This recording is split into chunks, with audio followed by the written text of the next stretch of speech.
this is our first Christmas night in our house. First Christmas tree at yung bilen.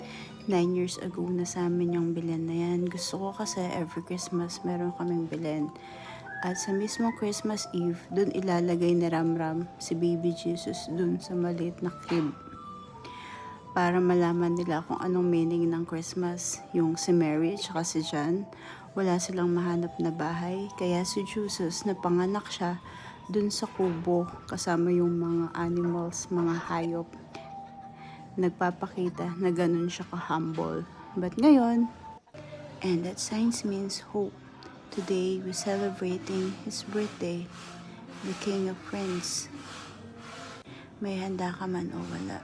Happy birthday, Jesus. Ayan na po si Ramram. Nakatulog sila sa sala kasi gusto nilang huntingin si Santa Claus. Pasimple pa siya. Yung bike na sinulat niya kay Santa, nasa tabi niya na pala. Ayaw niyang tumawa dyan. Pero, tatawa din siya niyan. O, diba? Ganyan katahimik si Ramram. Kabaligtaran ni Maron. Thank you, Santa. Thank you, Didi. Yan naman yung dinner roll. Hindi umalsa.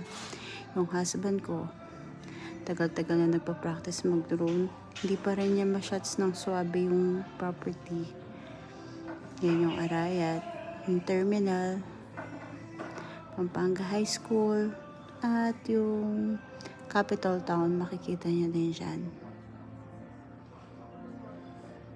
Yung San Fernando. Oops! Morning ng Christmas, ang daming tao sa labas. Hindi kami makalabas. Makikita niyo sa pictures. Yan yung mga handa namin. You know?